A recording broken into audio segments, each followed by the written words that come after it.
Salut tout le monde, on se retrouve pour une petite vidéo où on va parler du Water Queen Custom pour débutants. Donc je précise débutants parce que les plus expérimentés d'entre vous pourraient dire que j'ai oublié certaines choses et tout ça. Donc je précise c'est pour les débutants qui voudraient dans l'avenir acheter un Water Cooling Custom, je précise, pour leur config. Voilà, donc je vais tout de suite commencer.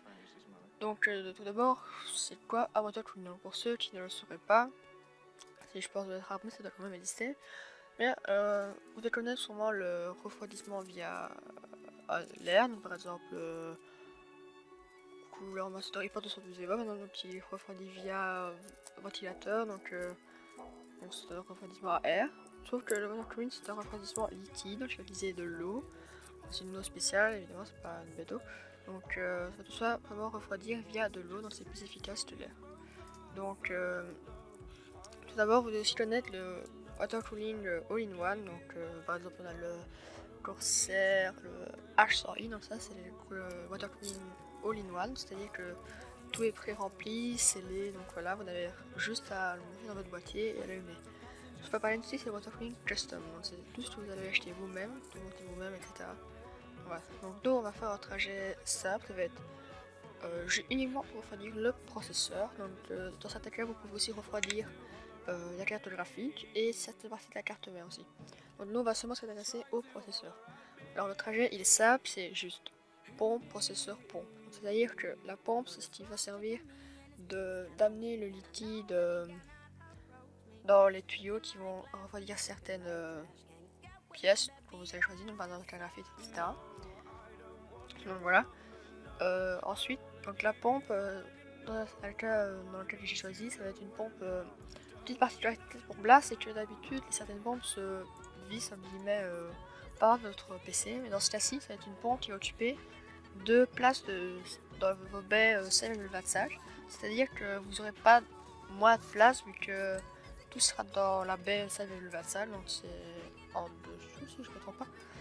Voilà, donc la particularité de c'est qu'elle occupe vraiment deux places et pas dans une place dans un boîtier. Alors du coup, ça, vous n'êtes pas obligé d'avoir un boîtier énorme. Ensuite, donc, pour faire fonctionner le refroidissement, il vous faut des radiateurs. Les radiateurs, qu'est-ce que c'est? C'est ce qui va permettre de dissiper la chaleur. Donc, si vous devez acheter pardon, un radiateur à l'avenir, ce que vous devez regarder obligatoirement, c'est vous verrez dans le radiateur, vous avez comme des petites, comme des petites alvéoles en forme d'abeille. Donc c'est pas vraiment la même forme, mais bon. Le truc c'est que plus la densité de ces petites alvéoles est élevée, mieux la chaleur sera dissipée. Donc regardez toujours, essayez de toujours prendre un radiateur qui a une densité plus élevée que les autres, simplement parce que ça va dissiper mieux la chaleur. Au-dessus de ce radiateur, vous allez devoir mettre un ventilateur. Donc soit vous pouvez mettre un de 120, deux de 120 ou 3 de 120 je crois. Donc vous avez la place. Donc, par exemple nous dans celle-ci, vu que c'est que pour le processeur, on aura besoin d'un seul ventilateur. Donc un seul de 120. Donc, par exemple si vous voulez refroidir la carte graphique et le processeur, vous avez besoin d'un radiateur mais avec via deux ventilateurs. Donc ainsi, vu qu'on a besoin que du processeur, on va prendre un radiateur de 120 mm. Donc franchement il faut un ventilateur qui ait un grand débit d'air, vu que si l'air ne souffle pas sous le radiateur, il ne pourra pas dissiper la chaleur. Donc ça c'est vraiment important de choisir un très bon ventilateur. Ce que vous conseille, c'est le ventilateur de chez Corsair, si je ne me trompe pas. Ils sont vraiment très bons. Donc voilà. Donc, ensuite, pour comment accueillir le liquide pour le processeur, donc là vous avez besoin d'un waterblock pour CPU. Donc à quoi ça ressemble, vous mettrez une petite image tout ça. Vous avez dans ça deux catégories en guillemets, c'est-à-dire que vous avez ceux où on voit le liquide dedans et d'autres où on ne voit pas le liquide. Donc ça c'est vraiment une histoire de goût, soit on ne voit pas le liquide, ils sont bien noirs, propres, tout ça. Sauf que les transparents, on voit un petit peu le cuivre et tout ça, donc, mais vous aurez le liquide de la couleur que vous avez choisi après. Je vous parlerai du liquide après, mais bon. Voilà, vous pouvez choisir, franchement c'est à votre goût.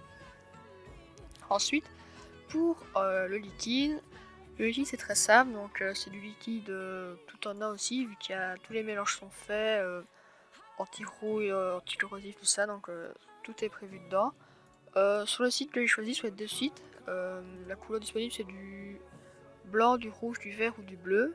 Donc il y a même un petit peu phosphorescent dans la nuit. Donc franchement c'est des très beaux liquides. Donc là à nouveau, à vous de choisir le thème que vous voulez donner à votre water cooling. Et voilà.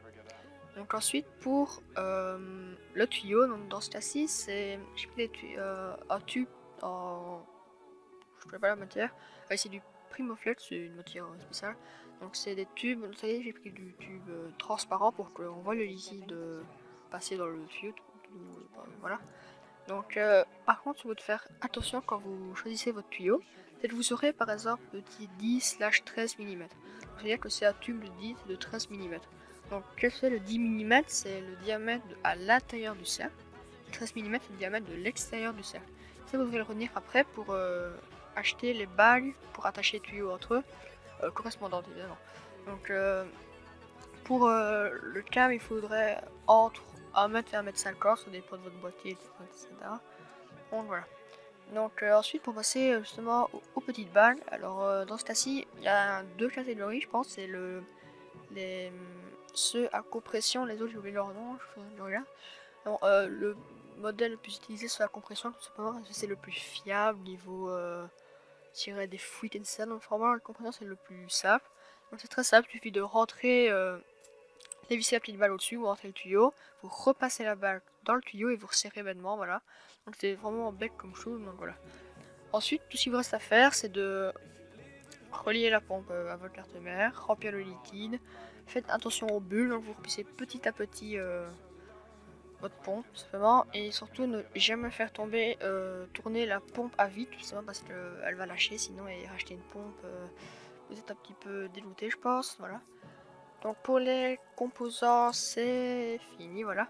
Donc sinon aussi pour avoir un water cooling custom de bonne qualité, il faudra compter entre juste pour le processeur, il faudra compter entre 200 et 250 €. Et pour faire tout ce qui est carte graphique et processeur, il va coûter autour des 300 €. Donc c'est cher oui pour quelques refroidissements, alors que vous pouvez acheter un Benzotirade à 40 €, voilà, donc c'est un choix à faire, voilà. Sinon, où les acheter, bah ça, vous avez deux sites vraiment de très bonne qualité. Vous avez OK Waterblocks, voilà, c'est un très bon site avec voilà, une excellente qualité. Et vous avez aussi watercooling.fr, donc vous mettrez ces deux sites dans la description, donc voilà, vous n'avez pas de soucis à vous faire. Et sinon, que dire d'autre, réfléchir. Ah oui, voilà, oui. Pour si vous voulez éventuellement refroidir votre carte graphique, vraiment je vais pas parler, mais en gros vous devez acheter un bloc. Oui, donc c'est un bloc qui va se fixer derrière la carte mère, vous allez la démonter tout ça. Donc si vous savez pas quel bloc water cooling choisir pour votre carte mère, simplement sur OK Waterblocks, ils ont fait un petit site, c'est vous rentrez le modèle de votre carte graphique, par exemple le GTX 780, et il va vous trouver le bloc adéquat à ce type de carte graphique. Donc après, je vous mettrai le lien d'une vidéo dans la description pour dire comment monter un bloc sur votre carte graphique, tout ça. Donc après, vous avez juste à relier les tuyaux et le reste est fait, voilà. Donc vous avez beau water cooling, custom, voilà, vous voyez que vous l'avez fait vous-même, bref.